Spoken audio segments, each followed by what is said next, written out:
Welcome to Manager Tools. Today's show, how to handle a massive workload increase. Part 3. Here we go.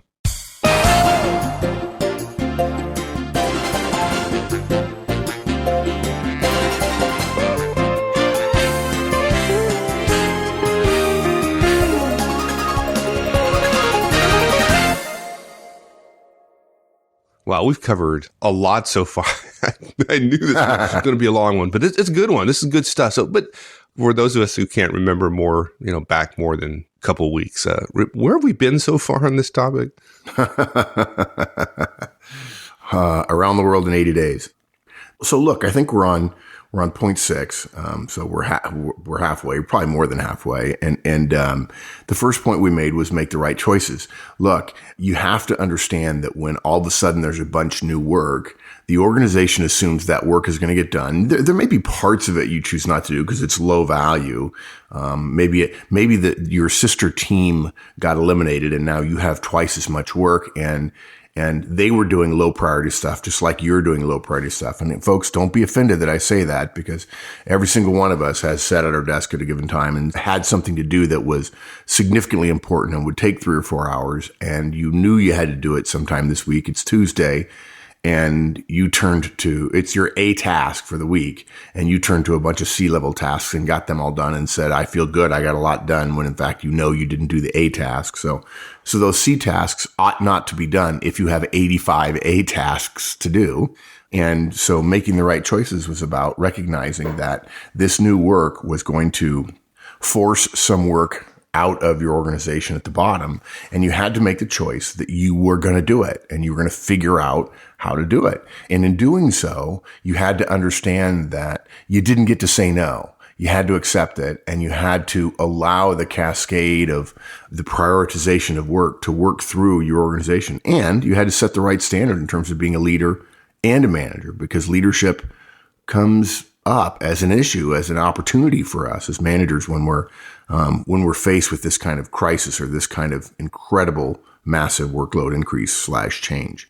And then we went on to talk about positive mindedness. We don't do that a lot. You and I were just talking about that before we turned on the recorders, that, we haven't really talked about inspiration and leadership that much. We've alluded to the idea of leader tools over the years, but this is one of those cases where there are some things that we recommend doing that really aren't management. That's not right. They are things we can recommend managers do. We do recommend managers do. And yet there are a lot of people who would say, well, that's not management, that's leadership. And I'd say, well, okay, good. Let's call it leadership, and let's recognize it's managerial behavior. And so therefore it's within the realm of manager tools. But you've got to tell people, hey, I want you to be positive. We recommend immediately when you know something like this, you have a meeting, you tell them, hey, we don't have a plan, but we're going to get this done. And I'm going to stay positive, and I expect you to stay positive, and we'll work on a plan here pretty soon. And then we went through some do nots. We've gone through 3 do nots, which is don't complain, don't blame, don't talk about the external organization, don't bitch about the layoff that happened, or for that matter, gosh, don't complain about a bunch of new business that somebody should have staffed up for, and I can't believe they didn't. Be happy about new business. That's a good thing. Don't whine with your directs. That's a common mistake. It's more common now than it was 20 years ago. You and I have talked about this before, Mike, the idea that you need to be close to your team. And some people might mistake manager tools when we say have a relationship, that means be close to your team. When we hear be close to your team, we hear, well, you need to be their friend. And we want you to be friendly with your folks, but never forget you're the boss. You've got a big red sign in your forehead that says, watch out, I'm your boss, I could fire you. You may in fact be a friendly person, and you may have a good relationship, maybe even a personal relationship, and that's good as well.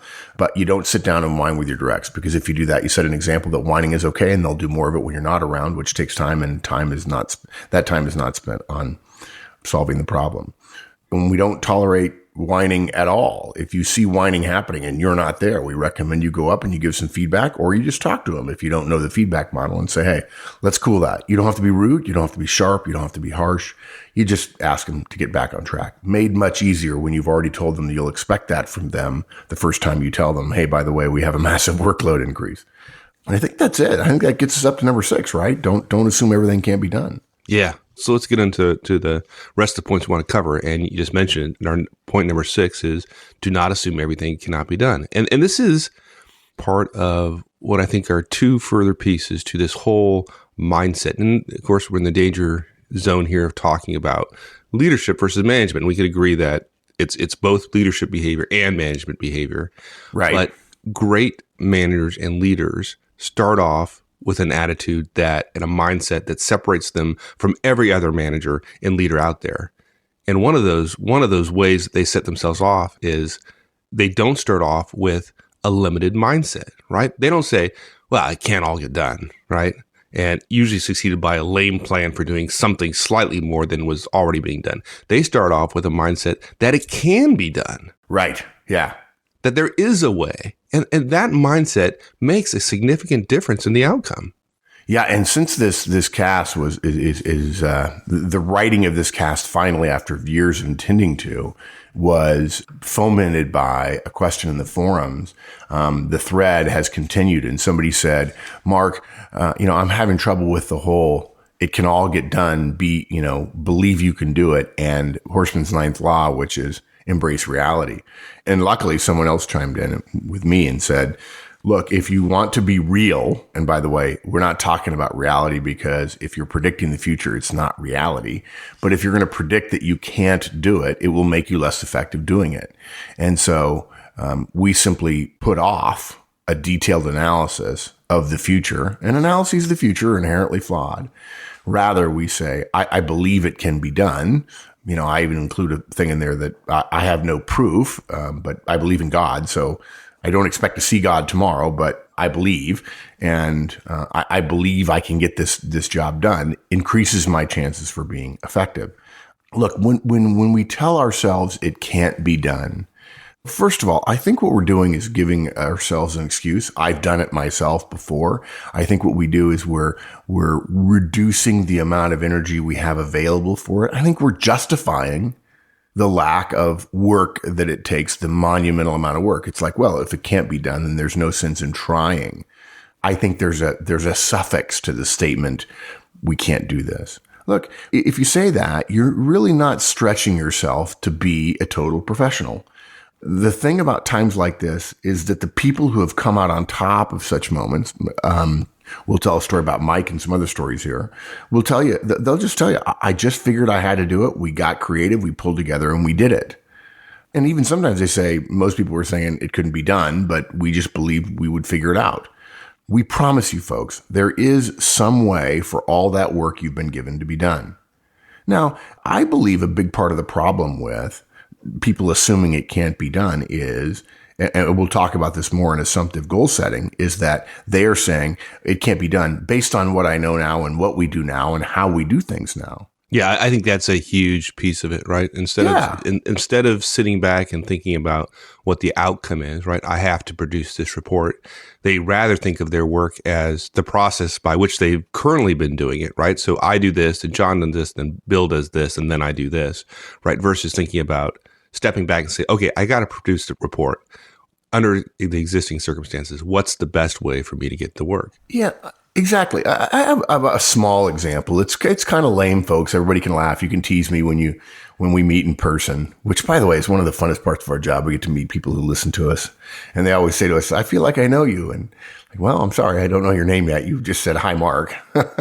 So please tell me your name. But a few years ago, when our travel ramped up enormously, you and I had a very, not difficult, but a firm conversation. You had a firm conversation with me about the fact that I had told you in the last couple of trips home on Friday nights on the road, since I live about an hour and 15 minutes from San Antonio Airport, that I was telling you, the joke was, it wasn't a joke, but the way the joke goes in Texas is, the problem wasn't that I was falling asleep when I was driving. The problem was I was waking up when I was driving and I was almost in the ditch. Right. And it's 11 o'clock at night on Friday. I've flown out on Monday. I busted my butt for 3.5 days.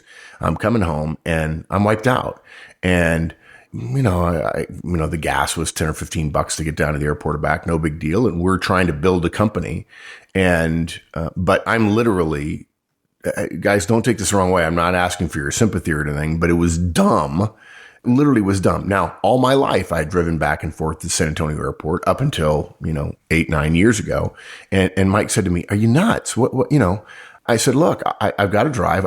In fact, I have to because I'm so busy. I'm working right at the time I leave. I drive as fast as I can. I'm on the phone when I'm driving, generally not Friday night late, and I just can't get it all done. And so how else am I going to get there?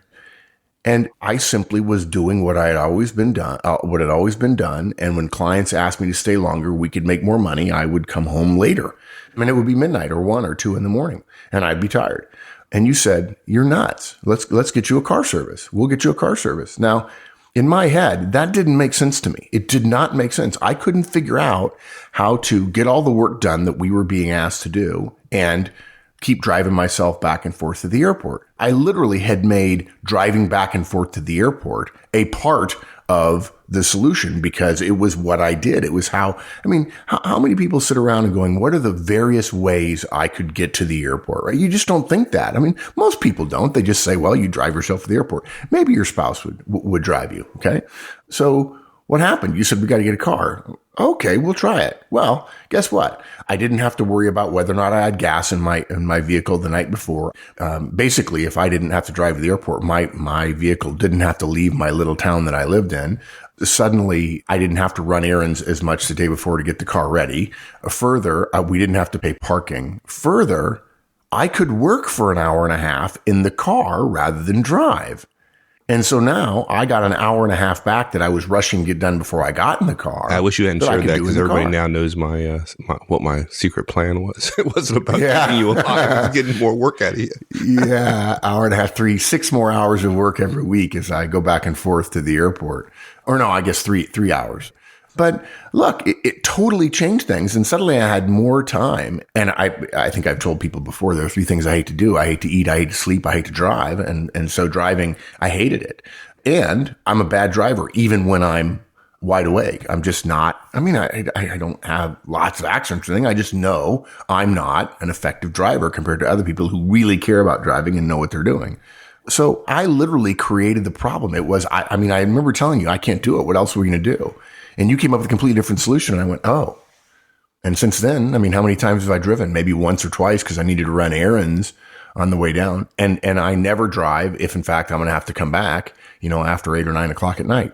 And it was a totally different way of thinking. And I was blocked to it because, quote, I couldn't do it. Why? In part because I said I couldn't do it. And that made me less creative. When I said I couldn't do it, that enhanced my belief that the solution I had now was right. When in fact, the solution I had now would not get us over the hump that we were facing. What is it Einstein said that today's thinking will not solve tomorrow's problems because today's thinking is what got us into today's problems? Or today's thinking will not solve today's problems. You have to have tomorrow's thinking because today's thinking is what got us into the mess we're in now.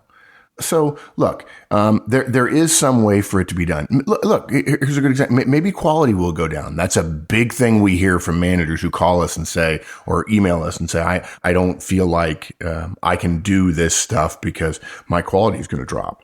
But maybe you'll discover that the lowered quality was tolerable for a while. I bet you there are thousands of executives in the world who, if your workload went up 40% and you said, I'm sorry, I can't do it because my quality is going to suffer 5%, they said, it doesn't matter. We're way over quality standards and I'm willing to take some hits with customers in terms of quality a little bit here if we can just get through this period until we discover what should be done and what shouldn't be done. And then let's make a decision later when we have a better handle on things. And folks, I'm not talking about making chips in a wafer fab. Okay. I understand that you don't suddenly drop quality 10% there, but there are some things where quality could suffer a little bit and you'd be okay. Maybe the standards you've been working towards are really more than operations or sales or shipping really needed. And, the standard used to be 90%, but you guys said, hey, I know you guys need 90%. That's what you need for your staffing levels. But if we put it at 95, that'd make it even better. We'd have less waste. We'd have better profit and so on. And so now we're up to 97% quality standards or shipping standards or whatever it is, when in fact 93 or 94 would be fine because the quote loss unquote we take because we're going from 97 to 94 is more than made up for the fact that we get to keep these customers that we would lose if you said, oh, I'm sorry, we can't process this work. Maybe 80% of the orders you process don't need that third check, or the standard for the manager checking randomly ought not to be 1 in 12, it ought to be 1 in 25. Because when you look back at the last 100 checks that you did, only one of them had an error, meaning only 1 in 1,200 of your stuff had an error. And if you check them once every 1 out of every 25, that's still a sigma that's reasonable. Okay. Maybe errors increase 0.1%, but they're still below the 0.9% threshold. Yeah, your numbers will go down, but your numbers are still much higher than what you promise an internal or an external customer. Maybe 20% of the orders, maybe you could batch them together in such a way and you can out-process them or give them to somebody who's brand new and they can do them much faster. It's only the more complex orders that you need 4 people working on. Maybe one less mailing a quarter, which takes 100 man hours or something like that, will save you enough money that you can hire a temp. Maybe up until now, allowing somebody to go on vacation could be done without an impact on the numbers because you've got some cross-training, you've got some overlap, you've got some productivity issues, your productivity is good, but now you'll have to stomach some lesser numbers, volumes, some reduced volumes for a week because you're so tight and you've got so much work that losing one person for a week is going to affect your numbers. But on the other hand, you're willing to stand up to people and say, yeah, our numbers are going to go down because we're losing a person. We're that busy. Whereas before we had cross training and we were able to everybody to step up a little bit, but we can't do that anymore. Everybody's already stepped up as much as can. And so our numbers are going to go down. We're going to take a little bit of a hit this week, but we're not going to deny people vacation because if we do that for too long, everybody's going to crash at some point. If you cancel all the vacations indefinitely, people are going to crash and burn. And you have to learn to basically accept that you're going to massage the anger of some internal customers who notice your numbers dipping in return for being able to do this for 2 years because people are going to want to go on vacation over the course of the next 2 years. So if you'll just start by saying there's a way, and I'm not going to buy into what everybody else is saying and feeling, you have a shot and it's possible. Without that, you got nothing, right? As Bob Rosberg, the golf announcer, he passed away, I think last year, maybe the year before. They were famous for sending the golf telecast down to Bob Rosberg on the thing, specifically because he was the one that he was famous for saying, he's got no shot, right? He's behind a tree, behind an outhouse, and there's a gigantic rock in front of him, and he's got no shot. And then, of course, the pro golfer figures out how to have a shot, right? Yeah. Look, there's every time they said that, it's not like he hit it in the hole every single time, right? I mean, there's no guarantee by saying you have a shot and that you can do it. Doesn't mean you're necessarily going to do it. But if you start off saying you can't do it, you absolutely won't do it, right? So yeah, look, when you tell yourself I don't have the staff, you're starting a downward spiral. When you say we only did 600 actions last quarter, we cannot do 1,200 this quarter with one less person, you're reducing your creativity and you're setting a lower standard for your team. When you say the highest processing rate in any quarter was 85, this would require a processing rate of 128. There's no way you can't do it. Folks, you sound like a workload analyst and not a leader or a professional manager. And I say you, I apologize. I've done the same thing. I've accepted negativity and some fatalism when I was thinking, and it's wrong, and you have to catch yourself. If you sound that way, you're doomed. If the workload increases as massive as we've been talking about, the 30, 40, 50% increase, particularly on a small team, you're doomed. It's not going to work. My brother Walt once told me, be bold and mighty forces will come to your aid. I don't know where that comes from, but it's really good. Our recommendation here is that massive workload increases, and driven by any number of factors, right, are a time for boldness and not for the incremental thinking of saying what we've been doing is fine. We just need to tweak it. This is not a time for resource requests. It's not a time for you to have a defeatist attitude. And some of you may think that's just not me. I'm only incremental and so on. Well, okay. You can probably be a good manager. We want you to be a good manager. And yet, as you go further in your career, you're going to have more and more challenges like this that require the melding of a manager and the kinds of things that people would ascribe to leadership, particularly when you become an executive and there are thousands of people in your organization. And you're going to have to change that if you want a shot at much more responsibility. And look, folks, if we sound like cheerleaders here, well, okay, by God, we are. We're cheering for you. And in this case, cheers matter, we've discovered, right? You can't get through a time like this workload increase with old thinking. You have to be creative, and that means avoiding thoughts and avoiding actions that destroy that creativity. That means being positive. And look, we admit it. We want to cheer for you. We want to help you be positive, because that'll increase the chances you'll come up with solutions to it. You could say, well, it wasn't the positivity, it was solutions. We'll say, okay, fine. As long as you get the solutions, and we have reason to believe positivity matters. Yeah, good. So, not assuming everything cannot be done. There's a flip side to that, a good flip side, which is assuming that things can be done. And we have a specific recommendation for you, which is to use assumptive goal setting, which we've previously done a podcast on, I believe. Yeah, exactly. When you get a massive onslaught of new work, basically what you're being handed is a new goal, right? That you have to achieve. That's what that new workload is. It's a new goal. Organizations don't assign work that they assume won't get done, or they're okay with not getting done. New work is not an optional thing. If your executive boss or your manager boss says, do what you can do, they're being foolish. Okay. That was a euphemism. And that was as negative as you could possibly be. What they're saying is, this is more stuff that we expect you to do to the same standards you have met before. Figure it out. Okay. They may forgive you folks if you don't achieve it, but too many managers that Mike and I know have seen their predecessors muddle through such enormous changes and not get punished for it, right? Because, hey, it's hard. This is going to be big. You may not make it, and yet you're probably going to be forgiven for it. But then what managers do is they mistakenly draw the impression that they too can just muddle through, or that the company is saying it's okay not to do it. The company might forgive you for something, but in order for something to be forgiven, you have to have made a mistake to begin with. So the forgiveness that happens afterwards does not, in previous instances, is not a license for you not to try to do it. They expect you to try to do it, and it is the trying often that creates the forgiveness later. But if you know you're going to be forgiven, and so therefore all you do is incrementally add some energy to it and a little bit of frenzy and probably a bunch of whining and complaining on your team as well, you may very well not be forgiven. And they'll say, gee, we thought you'd do much better and be creative about this. We thought this would be an opportunity for you to step up, think differently, modify your processes, tighten things up, and really find a breakthrough that, when you're just processing forms, maybe if that's what your team does, you don't normally think that way. Look, folks, this is your chance. People tell us all the time, I want to get on something special. I want to do something special.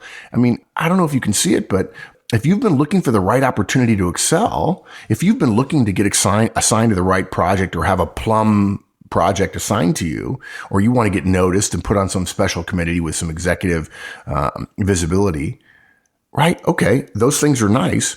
But remember, those things, all that you're asking for, a project or an assignment or whatever, they're a prelude to the work you're going to do when you're in there distinguishing yourself. It's the work that matters that you do when you get assigned to those things, when a project is given to you and so on. And it's the work that matters now. This is your special project. This is your chance to shine. This is the thing that's going to get you promoted. Maybe it's not glamorous, right? But doing it well will get you noticed. Okay. Rest assured, peers around you are thinking, muddle through. Winston Churchill once said, carry on and dread not. Have no dread, have no fear. And of course, General Patton, the U.S. general, said, never take counsel of your fears. He didn't say carry on and muddle through, although Wendy on our team often says that that's part of the British nature, is to muddle through. But Churchill said, carry on and dread not. And we're suggesting don't muddle through. We're saying dread not. A name of a great ship, by the way, as well. If you take our approach as opposed to the muddle through approach, the professional approach, the leader's approach, you'll get noticed. Even if you don't achieve every goal, your approach will stand out and you will get noticed.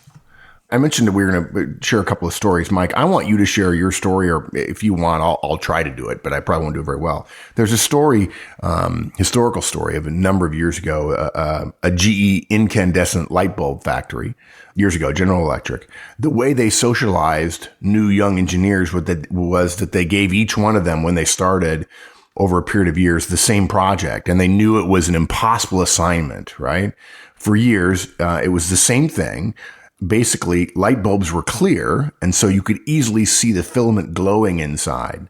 Unfortunately, with a clear light bulb, when you see the filament, looking at the filament directly is pretty harsh. It's a very, very bright light. all of us have probably seen modern light bulbs, and they're coated on the inside in order to diffuse that light so you don't, burn your retinas when you look at the light, and yet you get a lot of light throughout a room. They were trying to coat the outside of the light, but the coating rubbed off and it wasn't working. And basically they had tried to put the coating on the inside 100 different ways without effect. They couldn't do it. So as a way of teaching the new guy that he wasn't that smart, that all that book knowledge and school knowledge that he or she had learned didn't matter in the world of application and reality and operational engineering rather than school engineering, they gave each new person over the course of a series of years the job of coming up with a diffusion coating on the inside of the bulb. And again, as I said, for years, everybody failed. They basically handed them a bulb and say, look, we need you to figure out a diffusion coating for this, right, on the inside. And everybody failed and failed and failed and failed. And then one year, one guy didn't fail. He got the job, he went off, and he came back some while later with a diffusion coating on the inside of the bulb and said, okay, here you go. Did it pass? Yeah, it worked. According to the story, this GE story, he didn't know that it was a test. He didn't know that it was a test that they knew could not be done. Yeah, he Kobayashi didn't know Maru, he couldn't right? do it. Yeah, it's exactly Kobayashi Maru. Exactly right. He assumed they wouldn't give him a job he couldn't do, so he just figured he had to do it, and he didn't. He did it. I mean, it is amazing what believing you can do something will do for you. What's funny is none of the other people, folks with a lot more experience than him, none of the other people would even bother trying because they knew it couldn't be done. And here he had done it. Right? Yeah. So not buying into the idea of what you cannot do, right? It can really, really help you. Okay. So look, tell your story. It's interesting that I just want to comment on your story. It's interesting. I go back, and as you're telling the story, I'm thinking back in my career, and the things that I remember most, right? The things that I'm most proud of are not the big projects, not, the $100 million projects, not the big stuff. Because when they're that big and they're resourced, the belief is that it absolutely can be done. We'll just throw a ton of money at it, right? The things I'm most proud of, though, are the things where I didn't get money, right? There's some kind of improvement somewhere. Right. And most people, if not everyone, thought it was impossible. And we decided, in some cases, I decided that we were going to get it done. And those are the things, even if they're small, those are the things that I think back most fondly about. So one of those stories that I think fondly back upon is the time when I was leading a very large IT organization, several hundred people. And, I had taken over the organization and I kind of did my due diligence, went and talked to customers, and I spent probably a couple months doing that, the right. whole fit in. And then at the end of this 90 days, I pronounced several objectives, of which everyone, all my directs, everyone in the organization, even my boss, frankly, thought were impossible to achieve. But, I'm an idiot. I've only been there 90 days. I don't know what can be achieved or can't be achieved. Yeah, I think one thing you told me once, you said, everyone knew it couldn't be done. I probably didn't know it couldn't be done, but I also knew that everybody also felt it really had to be done, and it had to be done, and it couldn't be done didn't make sense. And so if you got rid of the it couldn't be done, by definition, you would have had to set the goals you set. People couldn't do it because they were living in it couldn't be done rather than, even though they admitted intellectually it had to be done, they were living in the it couldn't be done. Yeah, I think that's absolutely true. And I guess part of the freedom I had to do it was, in the back of my mind, I said, well, if we don't achieve these things, we're going to fail. And even if I attempt to achieve these things and I don't get there, at least I'll be closer, right? So it's, right. I don't want to suggest that I went into it believing we were going to fail and being comfortable with failure. On the other hand, I knew I would fail if I didn't get these things done. Right. Yeah. So once you get that in your mind, then it's pretty easy to set these big goals, at least for me. So one of them, I won't go through all of them, but one of them was the problem ticket. So we had, this is one of the applications in this group was fairly large, ran the accounts for a large telecommunications company, 10 million lines of code, something like that. Very, very important.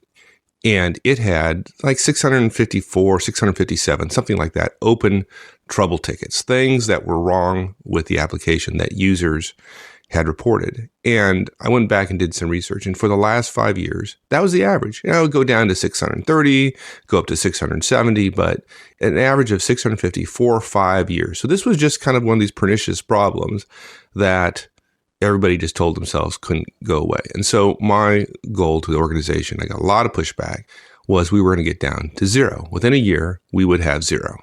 Impossible.